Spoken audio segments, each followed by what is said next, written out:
வணக்க மக்களே, கிராம்பும் அதனுடைய மகத்துவமும். கிராம்புல பலவித மருத்துவ குணங்கள் இருக்கு. இது பெரும்பாலும் ஊக்குவித்தல் தூண்டுதலை உண்டாகக்கூடிய பொருளாக பார்த்தீங்கன்னா நம்ம சமையலில் பயன்படுத்துகிறோம்.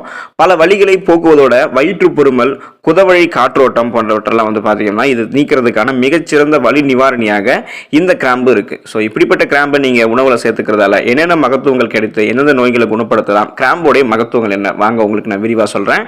அது பார்க்குறதுக்கு முன்னாடி இந்த வீடியோக்கு ஒரு லைக் கொடுத்துட்டு இந்த தகவலை உங்களுக்கு தெரிஞ்சவங்களுக்கும் ஷேர் பண்ணுங்க. இது அவங்களுக்கும் பயனுள்ளதாக இருக்கும். இது ஒரு ஆரோக்கிய பதிவு.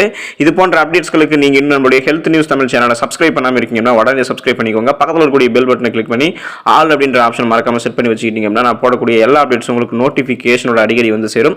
சரி, வாங்க இப்போ வீடியோக்குள்ள போயிடலாம். உடலை பருமனடைய செய்யவும், வளர்ச்சிதை மாற்ற பணிகளுக்கு உதவவும், கூட்டை பார்த்தீங்கன்னா சமன்படுத்தவும், ரத்த ஓட்டத்தை முறைப்படுத்தவும் இது பலனளிக்கிறது. இந்த கிராம்பு ஜீரண உறுப்புகளில் சுரக்கக்கூடிய நொதிகளை கிராம்பு பார்த்தீங்கன்னா ஊக்குவிக்கும். இதனால ஜீரண கோளாறுகளை நமக்கு பார்த்தீங்கன்னா நீங்கிடும். இதனால வயிறு சம்பந்தமான எந்த பிரச்சனையும், ஜீரண கோளாறு சம்பந்தமான எந்த பிரச்சனையுமே நமக்கு இருக்காது.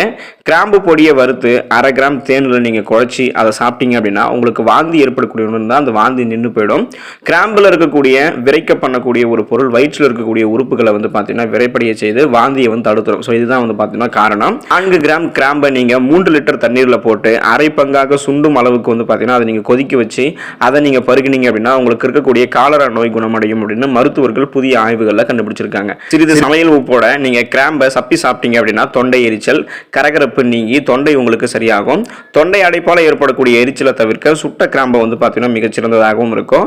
கிராம்பு எண்ணெய் 3 துளியோட நீங்க தேன் மற்றும் வெள்ளை பூண்டு சாறு சேர்த்து படுக்கைக்கு போகிறதுக்கு முன்னாடி சாப்பிட்டீங்க அப்படின்னா ஆஸ்துமாவில் ஏற்படக்கூடிய சுவாச குழல் அலர்ச்சி நோய் பார்த்தீங்கன்னா சரியாகும். ஸோ இது நீங்க தொடர்ந்து பார்த்தீங்கன்னா பண்ணிட்டு வரணும். அப்பதான் ஆஸ்துமா போன்ற பிரச்சனைகள்லாம் உங்களுக்கு நிவர்த்தி அடையும். 30 மில்லி நீர்ல 6 கிராம்புகளை போட்டு கொதிக்க வச்சு அந்த கசாயத்துல தேன் கலந்து நீங்க குடிச்சீங்க அப்படின்னா ஆஸ்துமா கட்டுக்குள்ள வரும். கிராம்பு பொடியை பற்பொடியோட நீங்க கலந்து பயன்படுத்தி வர வாய் துர்நாற்றம், ஈறு வீக்கம், பல்வலி இது எல்லாமே பார்த்தீங்கன்னா உங்களுக்கு குணமாயிடும். கிராம்பு எண்ணெயை பாதிக்கப்பட்ட ஈறுகளை நம்ம தடவி வர அந்த ஈறுகள் குணமடையும்.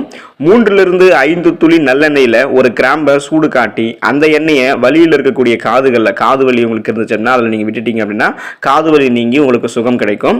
தசை பிடிப்புல இருக்கக்கூடிய தசை உங்களுக்கு பிடிச்சிருக்குன்னு வச்சுங்களேன், அந்த இடத்துல நீங்க கிராம்பு எண்ணெயை தடவி வர உங்களுக்கு குணம் கிடைக்கும். கிராம்பு மற்றும் உப்பை பசும்பாலில் அரைத்து அந்த பசையை நீங்க தடவினீங்க அப்படின்னா தலைவலி உங்களுக்கு பறந்துடும். தலையில் இருக்கக்கூடிய நீரை உப்பு பார்த்தீங்கன்னா உறிஞ்சி எடுப்பதால தலைபாரமும் குறைந்து உங்களுக்கு குணம் கிடைக்கும்.